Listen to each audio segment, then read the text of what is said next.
дојдовме заедно како една надпартиска,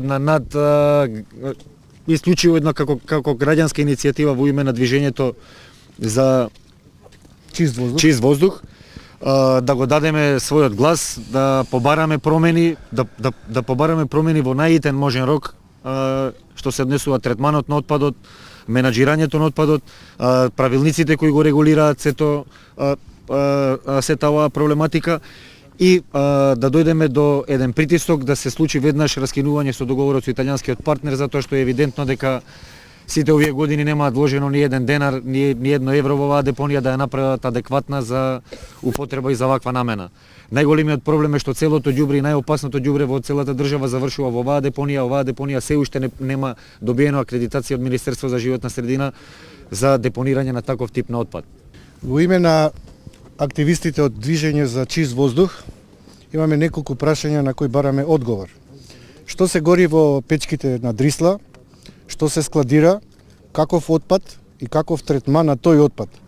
Дали се запазуваат законите и стандардите согласно европските регулативи? Дали се увезува отпад од други земји и дали се декларираат тој отпад како отпад? Каде се складира и гори во Дрисла? Дали се придржуваат кон максималниот капацитет на горење на печките во Дрисла? Дали имаат соодветни филтри? Одредени извори покажува дека печките се дупло оптоварени, повеќе од колку што треба. Што превземаат државните органи, посебно инспекторите, да се регулира и санкционираат тие кои горат несоодветен отпад без соодветна заштита? Колку често доаѓа на контрола, има ли ноќни и ненајавени смени и дали филтрите се соодветни за согорување на фурасани, диоксини и алдехиди? Во име на Екогерила од Тетово бараме да се забрани увозот на отпад во Македонија.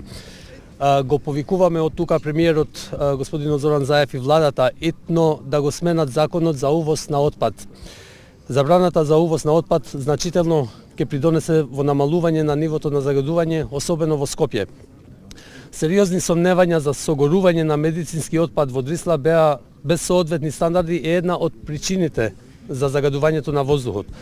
Како и во минатото. И сега постои лавиринт на транспарентност за тоа каков отпад на вистина се увезува од странство и се согорува во Македонија. Иако во Скопје беа преземени неколку мерки за намалување на загадувањето, очигледно е дека загадувањето не се намали. Сите други мерки за спречување на загадувањето ќе бидат козметички доколку не се забрани увозот на овој отпад. Македонија нема капацитет да се справува со сопствената количина на отпадот. Така да и увозот на отпад од некои држави на Европска Унија остава сомнежи за корумпираните врски и можните импликации на интересите на мафијата. Бараме од тука и од јавното обвинителство да ја испита оваа активност без влијание на бизнис интересите и на политиката.